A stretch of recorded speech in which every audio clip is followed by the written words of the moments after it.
रहे और वहीं से आप गुरुदेव भगवान को प्रणाम करेंगे। बोले बागेश्वर धाम सरकार की, पूज्य गुरुदेव भगवान सन्यासी बाबा की, श्री बाबा तारा जी महाराज की जय जय श्री राम।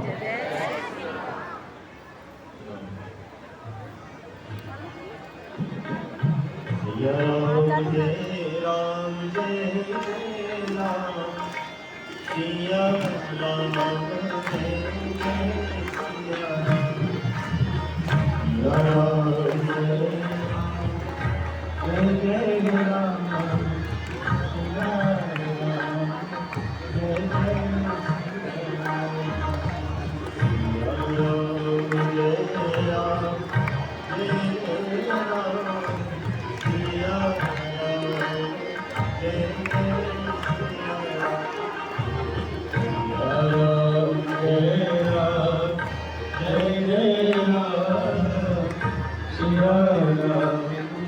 जय सिया राम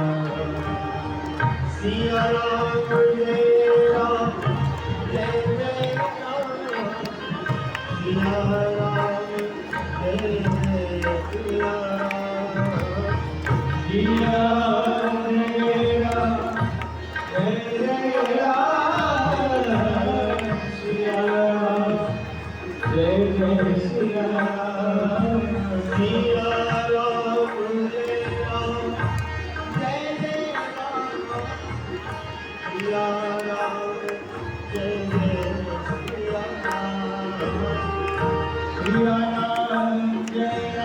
सिया राम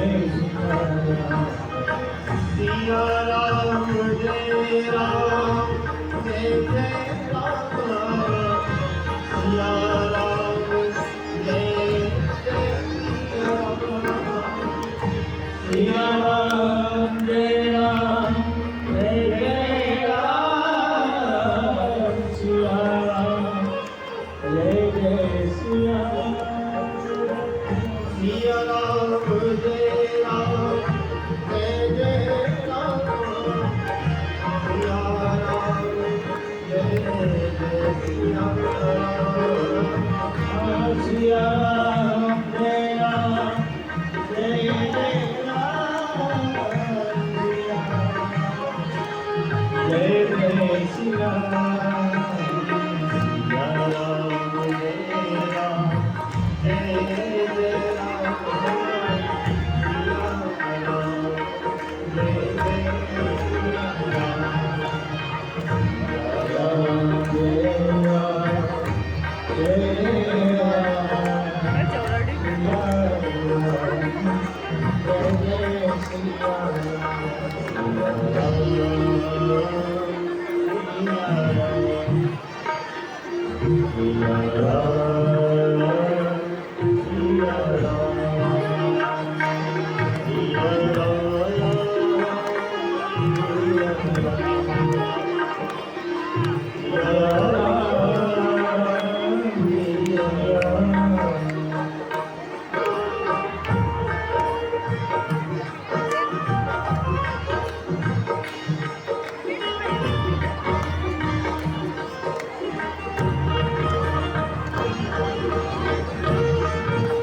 जय जय श्री राम।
बोले बागेश्वर धाम सरकार की, पूज्य गुरुदेव भगवान सन्यासी बाबा की, श्री बाबा ताराजी महाराज की जय जय श्री राम।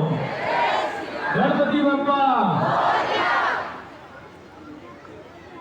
आप सभी से नमस्कार हैं, आप सभी अपने स्थान पर विराजमान हो जाएं। चेता की पावन धरा, देवों की तपोभूमि में आज हमारे सभी श्री बाबा ताराजी कुटिया धाम में हम सभी विराजमान हैं। आज से 5 दिन तक हम आप सभी श्री हवन करने के माध्यम से सुंदर कांड की चौपाई पर हम आप सभी बुद्ध भगवान के मुखारबिंद की कथा सेवन करेंगे। प्रथम दृष्टि प्रथम मंगल में हम आप सभी आरती में प्रवेश करेंगे। हम आमंत्रित करते हैं श्री गोविंद तंदुरी जी, श्री सालासर बालाजी धाम के प्रधान श्री गोपाल जी, श्री महेश जी सुरेखा, श्री सुरेश गोयल जी, श्री दीपू जी दत्ता जी, श्री सुशील जी, आप सभी से और जो मंच पर विराजमान है क्योंकि आप सभी से विराजमान है दूसरे वाले मंच पर आ जाए और संत भगवान के चरणों में प्रणाम करते हुए आपसे मेरा आग्रह है कि पावन आरती में आप सभी दूसरे वाले जो मंच है यहाँ सभी लोग आ जाए। आप भी मेरा आग्रह है कि आरती के लिए आप दूसरे वाले मंच पे सभी लोग आ जाए आरती के लिए।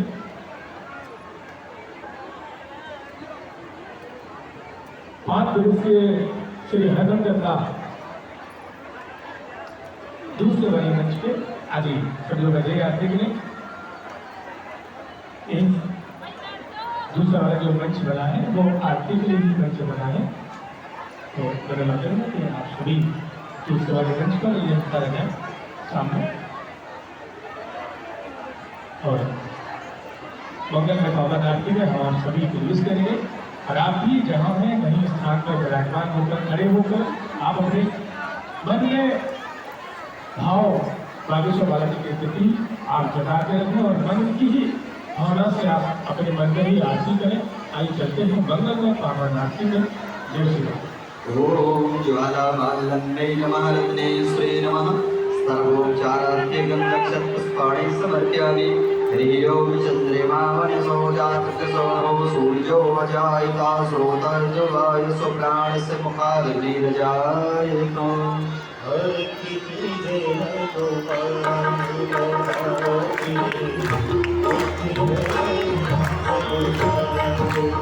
Thank you.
ओम यानि कानि च पापानि जन्मान्तर्गतानि च तानि सर्वाणि निश्चन्तो प्रदक्षिणायां पदे पदे जले शीतले गण्डं शीतले त्वं जगन्माता शीतले त्वं जगत्पिता शीतले त्वं जगन्धात्री शीतलाय नमो नमः देवाधिवन्दनम् आत्माधिवन्दनं पुष्पाधिवन्दनं हरिः ओं मन्त्रपुष्पाञ्जलिं हरिः ओं यज्ञेन यज्ञमयं देवस्तानि धर्माणि प्रत्यमान्या सन्नाते हिनाकं महिमाना सचन्द्रजत्र पूर्वे साध्या सन्ति देवा हरिः ओम् एकदन्ताय विद्महे वक्रतुण्डाय धीमहि तन्नो श्रीदन्ती प्रचोदयात्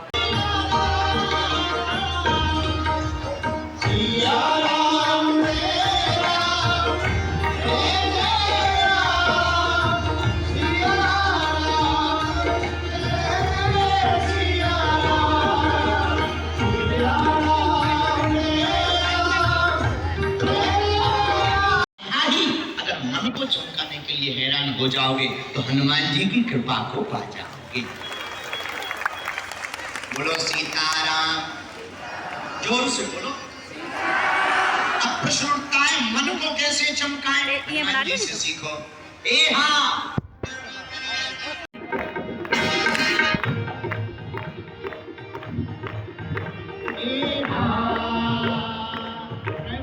चरित्र सुनिए को राम लखन सीता मन बसिया। चरित्र सुनिए को राम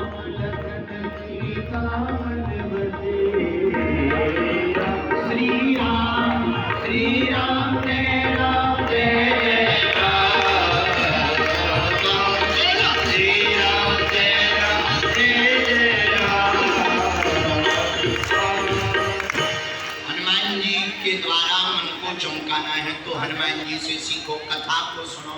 क्या सुनो? जोर से बोलो। कथा।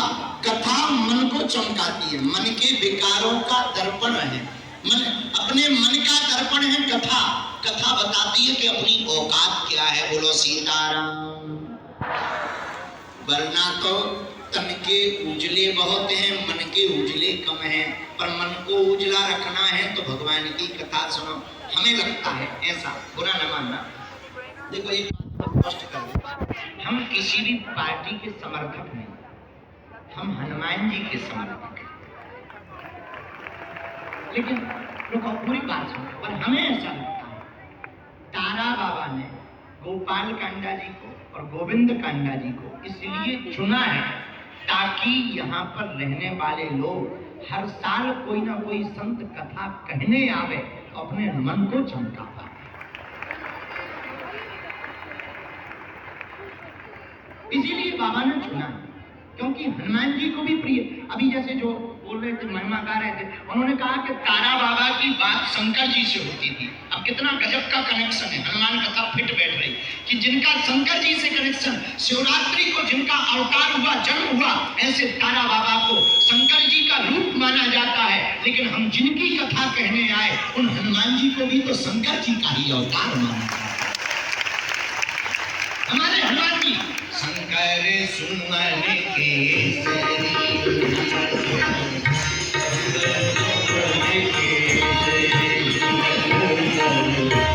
शंकर सुमन केसरी नंदन,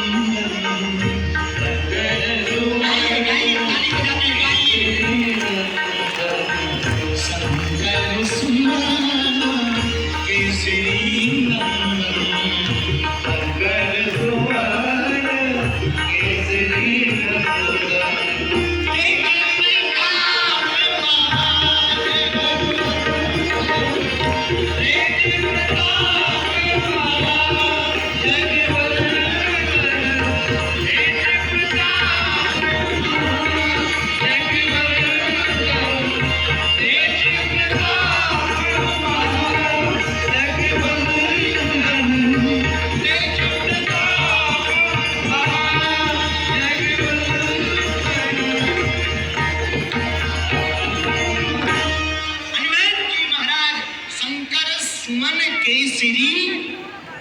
शंकर जी किसके अवतार हैं? शंकर जी के ही 11वें रुद्र अवतार हैं। अरे पागलों, हनुमान जी शंकर जी के 11वें रुद्र अवतार नहीं, 11 रुद्र अवतार है। 11 रुद्रों का अवतार श्री हनुमान जी है। तो तारा बाबा किसके भक्त, किसके रूप? शंकर जी के। और हमारे हनुमान जी किसके अवतार? शंकर जी के। और यहाँ पर जहां कथा हो रही उनका नाम भी तारकेश्वर महादेव है। अब बताइए, तीन संयोग जुड़ गए। शिवरात्रि को प्रकट भय तारा बाबा, तो शंकर जी का रूप। जहां कथा हो रही वो तारकेश्वर महादेव, और जिनकी कथा हो रही वो हनुमान जी भी शंकर जी के अवतार। और रुकिए रुकिए रुकिए रुकिए रुकिए, हम जहां से आए उस स्थान का नाम बागेश्वर, और स्वर का मतलब भी महादेव होता है। तो हम भी शंकर जी के धाम से आए। चार संयोग जुड़ गए हैं। तो भैया मेरे पागलो, तारा बाबा ने जो कृपा की है इस स्थान पर, वो इसलिए ही की मन को चमकाया जाए। किसको चमकाया जाए? बोलिए बोलिए बोलिए, जोर से बोलो। मन को चमकाने की क्रीम का नाम क्या है? भगवान की कथा। एक बात और पूछो, कौन सी? जोर से पूछो फिर बताओ। मन के गुलाम तो बहुत हैं, माधव के गुलाम कम हैं। मन के गुलाम, मन ने हमें एक आदमी मिला, हमका और बताओ क्या हाल, सब ठीक है? कहाँ जा रहे हैं? आज हमारा मन कह रहा कि नदी किनारे जाए, हमारा मन कह रहा। अच्छा, कुछ लोग हमें मिलते हैं बड़े शहरों में। अभी हम दिल्ली में थे, कथा सुना रहे थे, तो सुबह सुबह निकले हम, जहाँ रुके थे सुंदर नगर में। एक दिन हमने बच्चों से कहा चलो सुबह सुबह थोड़ा पैर ठीक कर लें, थोड़ा वॉकिंग शॉकिंग कर लें। ज़्यादा तो हमारी आदत है नहीं है, क्योंकि भजन करन में आलसी हम भोजन में तैयार, और तुलसी ऐसे नर को बार बार धिक्कार। हम तो बड़े आलसी आदमी हैं, उठने में हमें बड़ी दिक्कत, पैदल चलने में और ज्यादा दिक्कत। हमें तो कोई पड़े जय बजा, वहीं कोई चाय दे जाए, वहीं कोई भोजन दे जाए, वहीं पड़े सीताराम सुनाकर हमें बहुत आनंद आता। बैठे बैठे कोई कथा सुनते, बस इतना ही काम। सुबह सुबह से हमने इनसे कहा चलो थोड़ा टहल लेते, गए। एक भारी कुत्ता रहा होगा सिरसा का, बुरा न मानना, वो तो होता ही है, कहीं के भी हो सकते, कुत्ते हैं वो तो कहीं के भी हो सकते। इतना बड़ा कुत्ता मालिक को घुमा रहा था। ऐसा सुनना, इतना बड़ा कुत्ता मालिक को घुमा रहा था। तो हमने कहा धीरे से कुत्ता से, कहो कहाँ घुमा रहा है मालिक? मालिक बोला चुप हो जा, ये हमें थोड़ी घुमा रहा, हम कुत्ता को टहला रहे। हमने कहा झूठ मूठ की बात है, मत बोलो हमारे सामने, हम गुरु जी हैं। बोले कैसे? हमने कहा देखो, जो टहलाता होता है, जो चलाता होता है वो आगे होता है, चलने वाला पीछे होता है, और वो यहाँ उल्टा है, कुत्ता आगे है तुम पीछे हो। मालिक कौन? कुत्ता। बोले कैसे? हमने कहा जहां जहां कुत्ता जा रहा वहीं तो तुम जा रहे हो। बताओ कौन किसको घुमा रहा है, तुम ही निर्णय करो। तो उन्हें भी समझ में आ गया कि हमको कुत्ता टहला रहा है। अच्छा, जहां कुत्ता जा रहा है वहीं लोग जा रहे हैं, इसका मतलब कुत्ता मालिक हुआ, तुम नौकर। यही हम लोगों का हाल है। कुछ लोगों से कहो भैया कथा सुनो, गुरुजी मन ही नहीं लगता। ठटरी के बरे, मन तुम्हारा गुलाम है या तुम मन के गुलाम हो? मन तुम्हारा गुलाम है या तुम मन के गुलाम हो? अगर तुम मन के गुलाम हो तो तुम्हारी गति उस कुत्ते के मालिक जैसी है, और अगर मन तुम्हारा गुलाम होगा तो तुम्हारी गति तारा बाबा जैसी हो जाएगी। मन को तुम अपनी तरह से ढालो, मन की तरह तुम मत ढलो। तो कुछ लोग हमें मिलते, गुरुजी हमारा मन ही नहीं लगता। कोई बात नहीं, मन नहीं लगता कथा में। किस किस का मन नहीं लगता भगवान की पूजा में, कथा में? हाथ उठाओ, शर्मा मत, नो प्रॉब्लम। कुछ लोग तो इसलिए नहीं हाथ उठा रहे कि लोग क्या कहेंगे। नहीं उठाओ हाथ, किसका मन नहीं लगता? ठीक है, हाथ नीचे कर लो, बहुत जने मिल गए। सुनो, रेलगाड़ी पे टिकट कटवा कर बैठ जाओ तो क्या कभी तुम्हारे पास ड्राइवर आया कि तुम्हारा मन लग रहा तो हम चले? आया? बोलो, जोर से बोलो। रेलगाड़ी के ऊपर बैठने के बाद कभी भी ड्राइवर पूछने नहीं आता है कि तुम्हारा मन लग रहा हो तो हम चलें। मन लगे या ना लगे वो तो चलता है और मंजिल तक पहुंचाता है। वैसे ही कथा भी एक रेलगाड़ी है, आकर बैठ जाओ, मन लगे या ना लगे, कथा तुम्हें परमात्मा के दर तक पहुंचा करके ही रहेगी। ये कथा तुमको भगवान तक पहुंचा करके ही रहेगी, इसमें कोई संदेह नहीं। किसकी कथा? सुंदरकांड की महिमा। कौन सुंदरकांड? किसका? हनुमान जी का। कौन हनुमान जी? अष्ट सिद्धि नवनिधि के अष्ट सिद्धि नवनिधि के असबर दीन जाने की माता, असबर दीन जाने की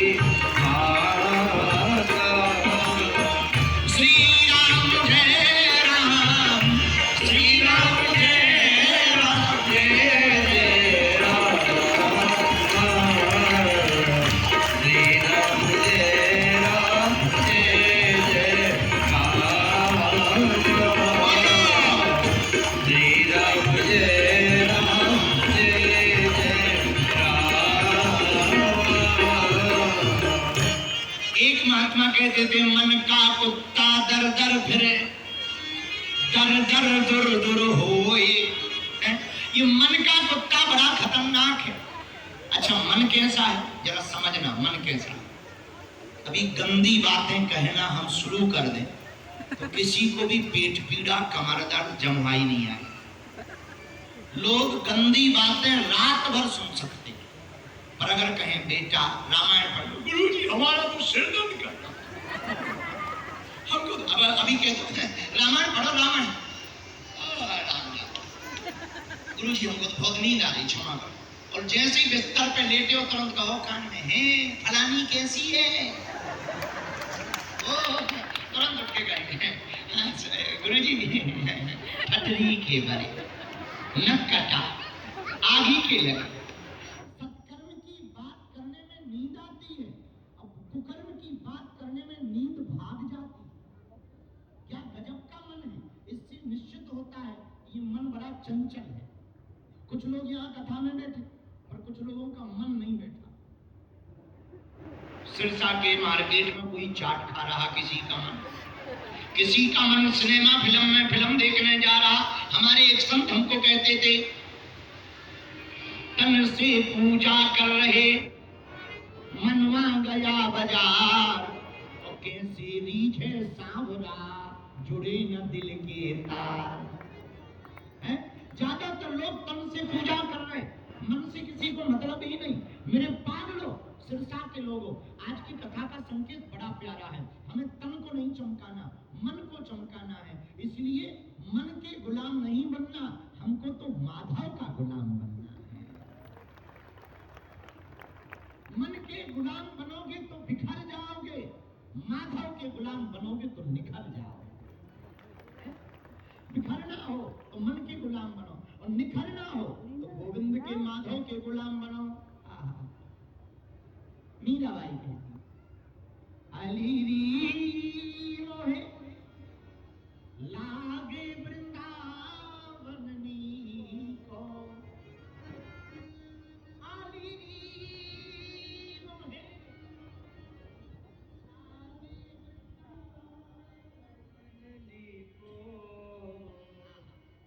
मीराबाई गोविंद को पता है। एक हमें कथा याद आ गई, सत्य घटना। गुलाम अगर तुम माधव के बनोगे तो क्या होगा। हमको एक कथा चरित्र याद है, सत्य घटना है। वृंदावन से 13 किलोमीटर की दूरी पर एक गांव है, वहां एक बच्ची रहती थी। ये अभी कलयुग की घटना है, यही कोई 40-45 साल की। उसका नाम था उषा। उषा का जन्म वृंदावन के नजदीक हुआ, विवाह मेरठ में हुआ। वृंदावन के पास उसकी मां रहती थी। मां बड़ी भक्तनी थी, क्योंकि मां को कोई जब संतान नहीं थी, लगभग 1944 के बाद वृंदावन जाना प्रारंभ कर। उस वक्त उसका जन्म हुआ था, उषा की मां का। किसी ने कहा कि एक काम करो, वृंदावन जाओ, वृंदावन में बांके बिहारी से जो भी मांगते हैं मिल जाता है। उषा की मां का नाम था गायत्री। क्या नाम था? बिल्कुल सत्य घटना सुना रहे। गायत्री एक दिन अपनी सखियों के साथ, बहुत दिन हो गए कोई संतान नहीं हुई, वृंदावन गए। किसी ने कहा भगवान बड़े दयालु हैं, अगर उन्होंने चाहा तेरा वंश बांके बिहारी की कृपा से ही चल जाए। सखियों के साथ में गोविंद मेरो है गाती हुई जा रही है।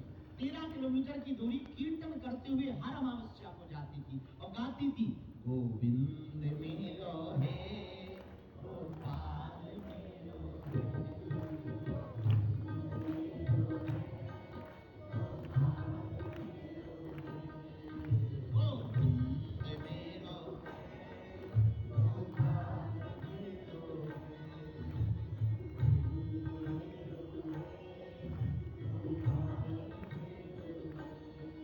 श्री बांके बिहारी नंदलाल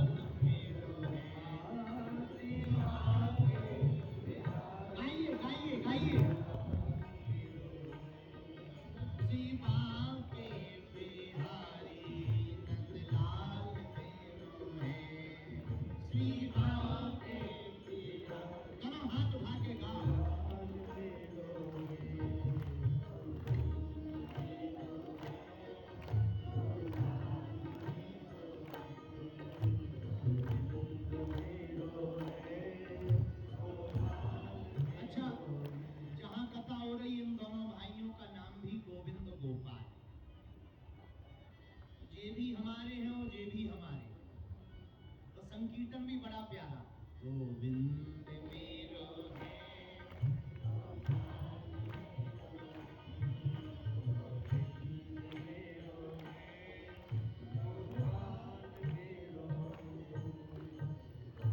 बिहारी जी को मिलने जा रहे, कीर्तन गाते हुए गायत्री चली जाती। एक दिन अमावस्या के दिन भीड़ बहुत थी, बांके बिहारी में घुस गई, प्रवेश हुई। भीड़ बहुत, आंखों में नैनों में आंसू, हाथ में फूलों की माला। बुरा न मानना, बन जाते हैं लाखों रिश्ते, जब पैसा पास होता है टूट जाता वो रिश्ता गरीबी में जो सबसे खास होता है। गरीब घराने की महिला रोते ही हाथ में फूल माला लेकर के ठाकुर जी के चरणों में गई। एक गोसाई जी मिल गए, पंडित जी कहाँ जा रही हो? दर्शन करना है। रो क्यों नहीं? पुराना जमाना। गोसाई जी क्या बताएं, भगवान की कृपा से 2 वक्त की रोटी तो मिल जाती है, पर सब लोग हमें चिढ़ाते हैं क्योंकि हमारे कोई संतान नहीं है। पड़ोसन हमें रोज गाली देती है, कभी कभी तो जमुना जी में कूद के मरने का जी करता है। अब तो हम अंतिम बार आए हैं, लगता है अब हम दोबारा कभी बांके बिहारी के दर्शन नहीं कर पाएंगे। गोसाई जी अगर हमारा वंश नहीं चला, अब हम बांके बिहारी को अपना मुंह नहीं दिखाएंगे, इनको भी तो बुरा लगता हो। ऐसा कहकर उसने फूल माला चरणों में चढ़ा। गोसाई जी ने हाथ पकड़ा, चबूतरे पे चढ़ा दिया। इधर आ। चबूतरे पर चढ़ाकर दरवाजे के पास में हाथ रखवाया, ठाकुर जी की तरफ देखा, कृपा कर देना, बहुत दुखियारी है। एक ठाकुर जी की गले की माला गायत्री के गले में डाल दी। ये बेचारी घर आ गई, नैनों में आंसू। कई दिन बीत गए। एक दिन इसने सपना देखा, एक छोटी सी बच्ची, एक छोटी सी किशोरी इसके आंगन में खेल रही है और कभी लड्डू मंगाती, कभी रोटी मंगाती, कभी भोजन मंगाती। सुबह उठ करके पति को अपना सपना सुनाया, अरे तुम्हें पता है आज सपने में कोई बड़ी प्यारी सी छोटी सी बच्ची आई। पति भी ठाकुर भक्त लगता है श्री किशोरी जी आई। तो भगवान की ऐसी कृपा हुई कि 11 महीने के बाद इनके घर पर एक बेटी का जन्म हो गया। गदगद होकर के गायत्री ने गोद में लिया, 2 महीने की बच्ची को लाली को गोद में लिया और बांके बिहारी के चरणों में गई। फूल ही नहीं समा रही, सखियों को साथ लिए और आज तो नाचते हुए जा रही है। मन में एकदम प्रसन्नता है, जाकर के बांके बिहारी के चरणों में रहे। ढूंढने लगी वो गोसाई जी कहाँ। एक मिनट की मुलाकात की पिछले साल की, चेहरा भूल गई, तब तक आवाज लगी, ए माता आगे बढ़ जा। पहचान गई, ये वही गोस्वामी। नाम क्या है आपका गोसाई जी? माता हमारे नाम को जानकर क्या करोगी? हम तो बांके बिहारी जी के ही चेला हैं, उनके ही दास हैं। हमारा नाम तो शरण बिहारी गोस्वामी।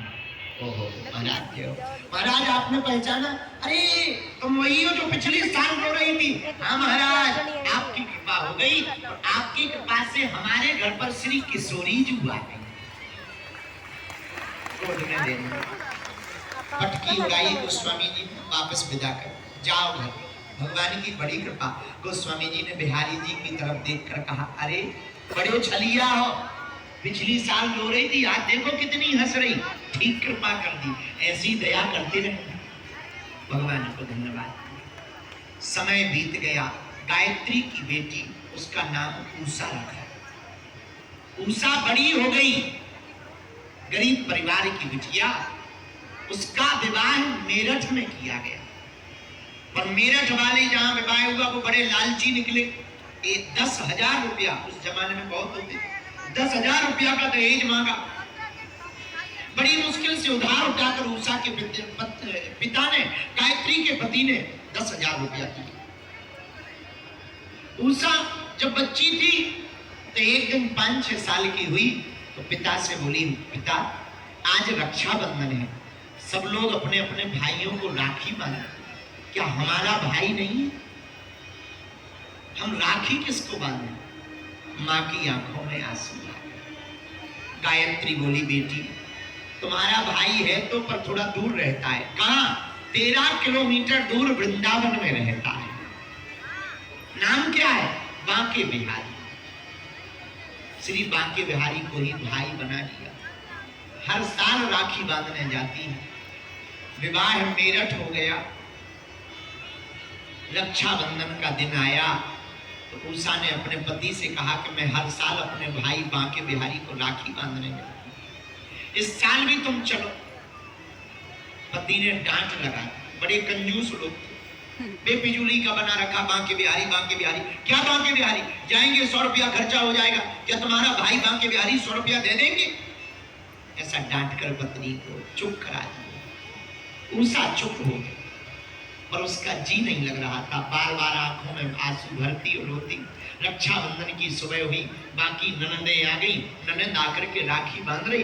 उषा कोने में बैठकर बिहारी जी की छवि को देखकर कहती, गोविंद आज हम नहीं आ पाए, तुम्हारे हाथों की कलाई सुनी होगी। वैसे तो बहुत बहनें आई होगी पर हमारे लिए तो तुम ही एक अकेले भाई हो।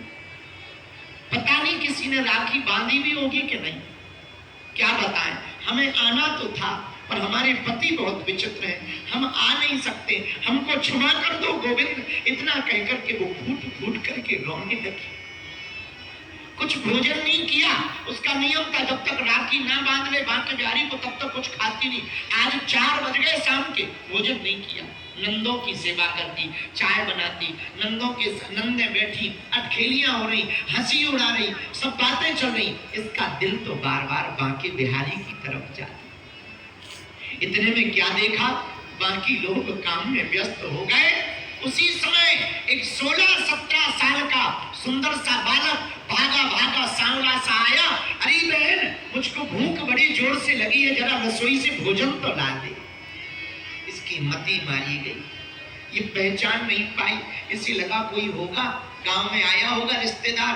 तो इसने बहन कहा है, भैया तुमने हमें बहन कहा, हमारी आदत है कि हम जब तक राखी नहीं बांध लेते भोजन नहीं करते। एक काम करो, मैं पहले राखी लाती हूँ, राखी बंधवा दो, फिर भोजन करना। राखी लाई, राखी बांधी। वो चितवन को देखा, वो नेत्रों को देखा, वो सामने स्वरूप को देखा, वो मधुर मुस्कान को देखा, देखकर गदगद हो गई।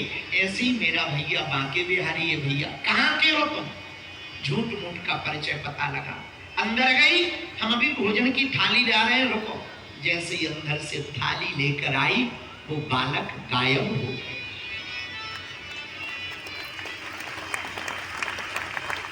सत्य घटना बता।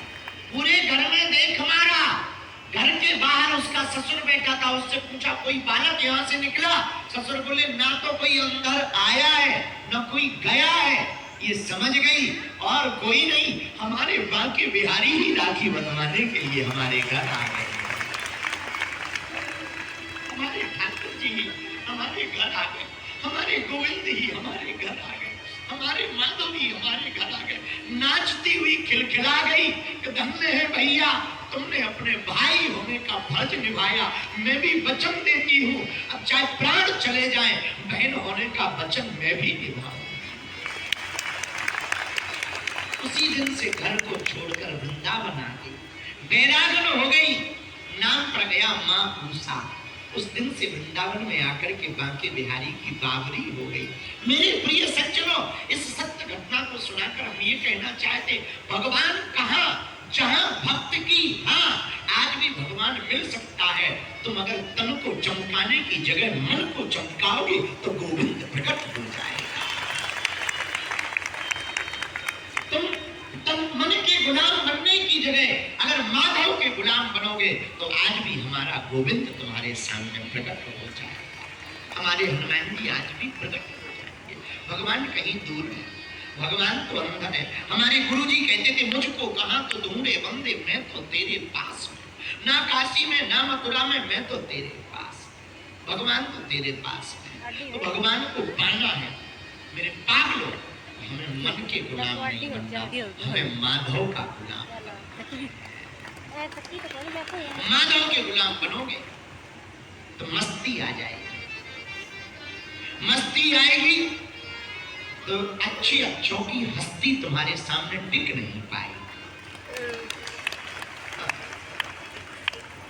100 अमीरों से बड़ा एक फकीर होता है। 100 अमीरों से बड़ा एक फकीर होता है। क्यों? क्योंकि अमीर को तो अमीरी पाने के बाद भी कुछ पाना होता, फकीर को तो कुछ पाकर के भी सिर्फ लुटाना होता है। फकीर तो अमीरों से। मेरे पागलों, बुरा न मानना, जितने लोग यहाँ शीर्षा के बैठे, तुम लोग गंभीर मत बैठो। हम कहना ये चाह रहे, जिसकी मस्ती जिंदा है उसकी हस्ती जिंदा है, वरना आदमी जबरदस्ती जिंदा है।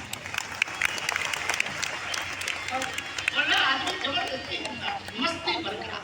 बहुत से लोग हमारे पास, गुरुजी आपकी ऐसे बातों को सुनकर कई लोग पागल कहने लगते हैं। अरे पागल कहते तो कहने दो, उनका काम है, और ये दुनिया वाले क्या जाने, पागल कहने का काम इनका है, इनको कहने दो। जमाने का काम अपना कहना है, हमारा काम मस्ती में रहना है। जमाना किसका? इसलिए हमें एक गीत याद आ रहा, तुम्हें जल्दी तो नहीं है, हमें एक गीत याद आ रहा।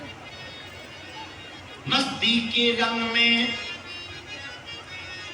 हाँ मस्ती के रंग में मस्ताने हो गए।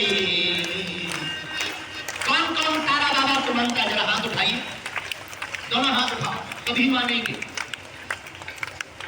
राम राम राम राम राम राम।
मस्ती के रंग में मस्ताने हो गए, मस्ती के रंग में मस्ताने हो गए, मस्ती के रंग में मस्ताने हो गए, मस्ती के रंग में मस्ताने हो गए।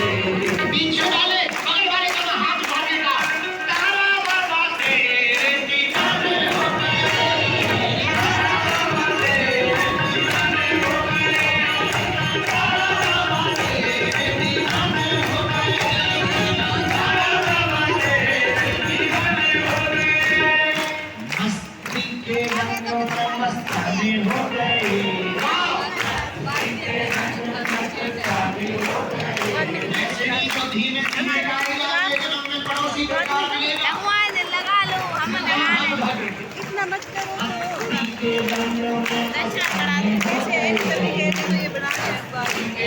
मेरे साथ मस्ताने हो गए, आगे से हम तेरे दीवाने हो गए, आगे से हम तेरे दीवाने हो गए, ओ बाबा से हम तेरे दीवाने हो गए, बाबा से हम तेरे दीवाने हो गए, ओ बाबा जी हम तेरे दीवाने हो गए, बाबा जी हम तेरे दीवाने हो गए।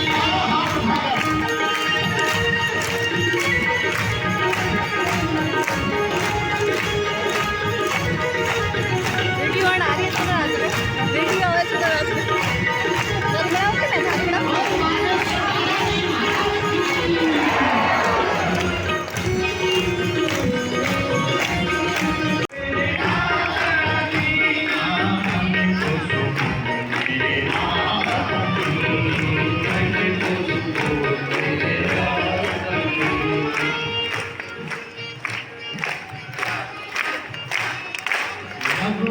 ओके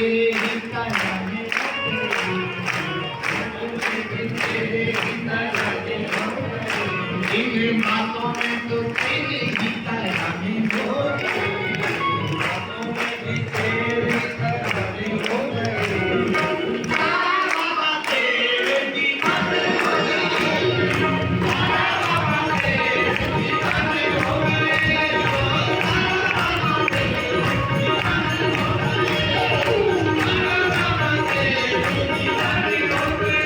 कभी बादशाह का देखना, तारा बाबा का एक लंगोटी खाली पहने हैं, कुटिया में बैठे हैं और पनामा की सिगरेट चल रही है। ऐसा लग रहा कोई बादशाह बैठा है। बड़े बड़े बादशाह पी के नजर आते हैं जब तारा बाबा की गाड़ी हिलती है। इसलिए तो मेरे पागलों, हमने ये गीत लिखा, तारा बाबा तेरे दीवाने हो गए, तारा बाबा तेरे दीवाने हो गए, तारा बाबा तेरे दीवाने हो गए, तारा बाबा तेरे दीवाने हो गए। ओ मस्ती के रंग में मस्ताने हो गए, मस्ती के रंग में मस्ताने हो गए, मस्ती के रंग में मस्ताने हो गए, मस्ती के रंग में मस्ताने हो गए। बाबा जी हम तेरे दीवाने हो गए, बाबा जी हम तेरे दीवाने हो गए, बाबा जी हम तेरे दीवाने हो गए। जब हम आ रहे थे तो रास्ते में हमको गोपाल जी ने, गोविंद जी ने बताया, बोले गुरुजी आगे सालासर बालाजी का मंदिर है, आप चल के दर्शन करो। हमने कहा भैया हम भीड़ में जाएंगे तो ना वो हमको मिल पाएंगे ना हम उनको मिल पाएंगे, हम तो कभी अकेले में जाएंगे, उनसे मिल कर के आएंगे। माथा हमें ठंडा बताया, ठंडा हो रहा है, गोविंद जी ने बोले, नहीं? माथा "गुरुजी, ठंडा बहुत ठंडा लोग हो रहा खड़े है। हैं, हम कहा उनसे तो हम गए हो कथा मिल लेंगे, पर मेरे पागलों सालासर बालाजी गए तो नहीं हम सिरसा वाले, और लगता है ऐसे जैसे दूसरा सालासर सिरसा में। बंद हो मेरे को छोड़ खुला ही ऐसा लग रहा है, दिया इसलिए हमने गाया, बालाजी हम तेरे दीवाने हो गए, बालाजी हम तेरे दीवाने हो गए, बालाजी हम तेरे दीवाने हो गए, बालाजी हम तेरे दीवाने हो गए। जो सबसे पीछे खड़े दोनों हाथ उठा लो, ऐसा मौका लौट कर मिलने वाला, ओ तारा बाबा तेरे दीवाने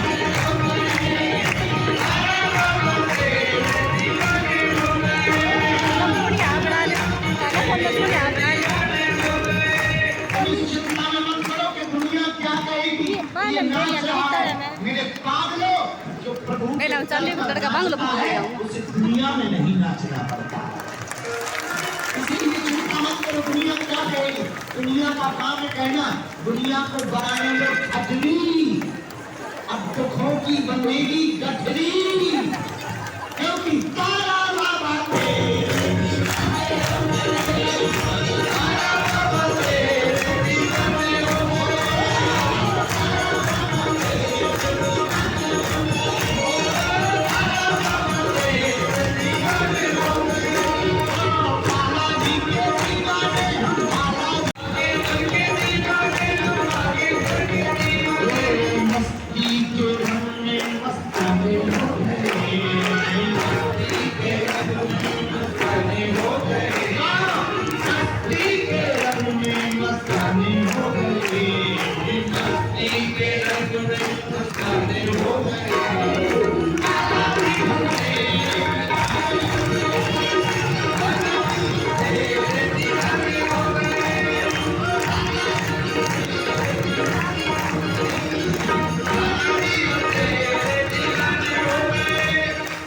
ये जो बगल में खड़े तुम रावण के दीवाने होगा।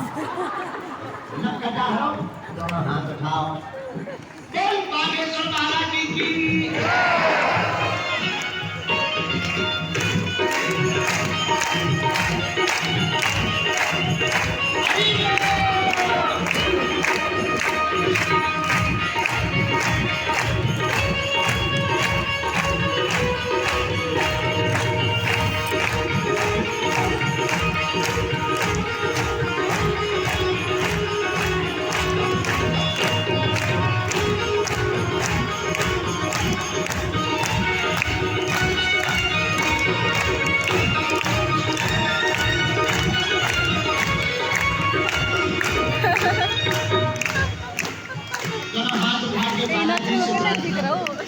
तेरे बिना कोई मेरा जग में नहीं।